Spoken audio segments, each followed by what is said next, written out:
Iran benar-benar mengejutkan dunia.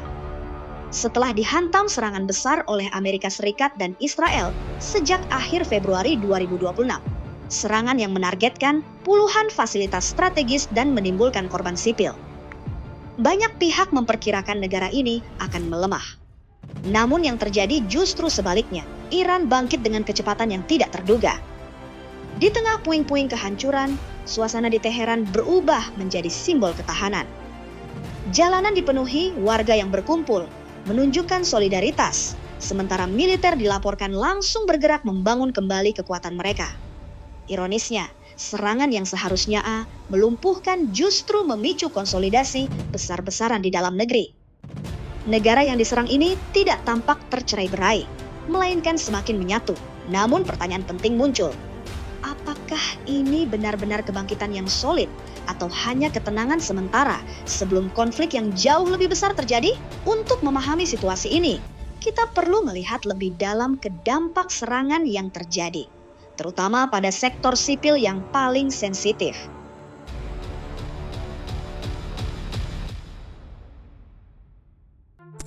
Serangan tidak hanya menyasar target militer, dampaknya meluas hingga ke infrastruktur penting yang menopang kehidupan sehari-hari masyarakat. Salah satu yang paling krusial adalah fasilitas air. Sebuah instalasi desalinasi di Pulau Kesam dilaporkan terkena serangan.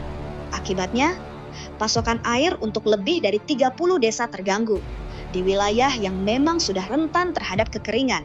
Kerusakan ini bukan sekadar gangguan teknis, melainkan ancaman langsung terhadap kelangsungan hidup warga.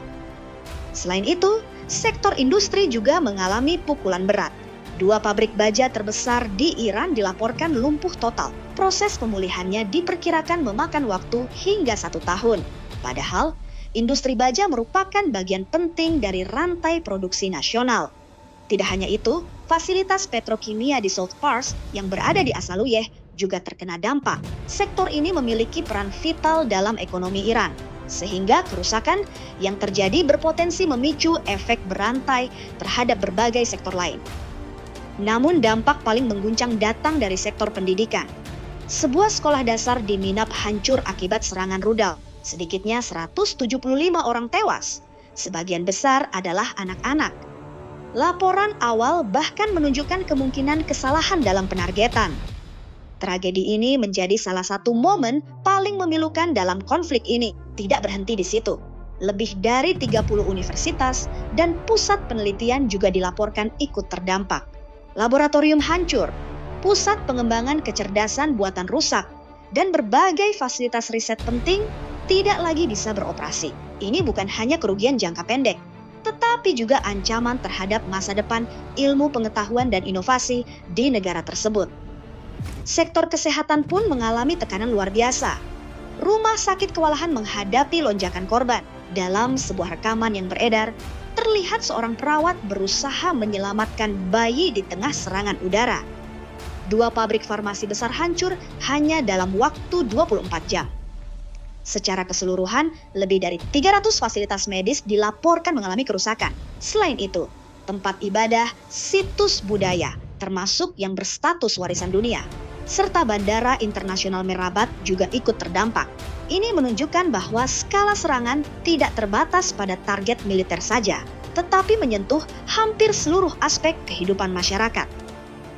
Dampak paling tragis tentu saja adalah korban jiwa. Di balik angka-angka yang beredar, terdapat kisah kehilangan yang sangat mendalam. Otoritas forensik Iran melaporkan setidaknya 3.375 orang tewas, yang membuat situasi semakin menyedihkan. Sekitar 40% korban sempat tidak dapat dikenali karena jenis senjata yang digunakan.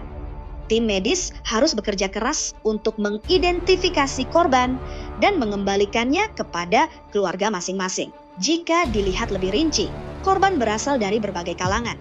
Tidak hanya militer, tetapi juga bayi, anak-anak, remaja, hingga orang tua. Ratusan anak usia 1 hingga 12 tahun termasuk dalam daftar korban. Ini menunjukkan bahwa dampak serangan benar-benar meluas ke ranah sipil. Wilayah seperti Teheran, Hormozgan, dan Isfahan menjadi daerah dengan jumlah korban tertinggi. Ketiganya merupakan wilayah padat penduduk dan pusat aktivitas masyarakat. Namun bagi banyak pengamat, pola seperti ini bukanlah hal baru. Dalam berbagai konflik di dunia, serangan terhadap infrastruktur sipil sering digunakan sebagai strategi untuk melemahkan lawan, tidak hanya secara militer, tetapi juga secara sosial, meski menghadapi tekanan yang sangat besar. Satu hal yang justru menonjol adalah ketahanan masyarakat Iran. Mereka tidak hanya bertahan, tetapi juga menunjukkan keberanian yang konsisten. Selama 54 malam berturut-turut, warga turun ke jalan. Mereka berkumpul, berbaris, dan menyuarakan dukungan. Ini bukan sekadar aksi sesaat, melainkan bentuk solidaritas kolektif yang terus berulang. Fenomena ini menunjukkan bahwa masyarakat tidak terpecah, melainkan semakin bersatu.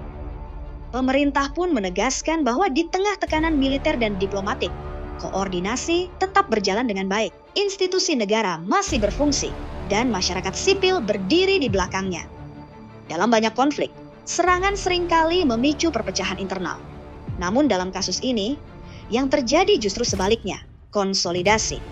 Hal ini juga terlihat dari kecepatan pemulihan infrastruktur 6 jalur kereta yang sebelumnya hancur berhasil diperbaiki. Bahkan beberapa jembatan yang runtuh dapat dibangun kembali dalam waktu kurang dari 96 jam. Aktivitas transportasi pun kembali berjalan dan distribusi logistik mulai pulih.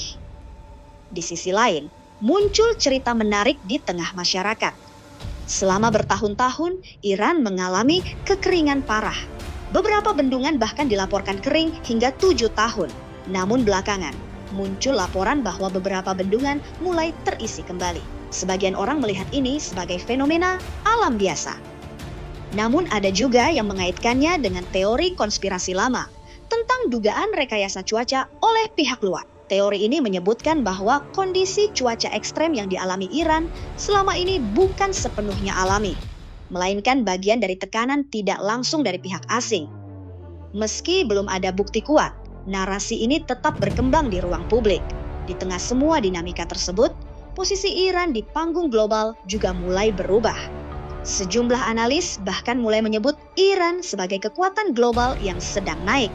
Hal ini bukan hanya karena faktor ekonomi atau militer, tetapi juga karena posisi geografisnya yang sangat strategis. Salah satu kunci utama adalah Selat Hormuz, jalur vital yang menjadi penghubung utama perdagangan energi dunia. Sekitar 1/5 pasokan energi global melewati wilayah ini. Dengan mengendalikan jalur tersebut, Iran memiliki leverage yang sangat besar.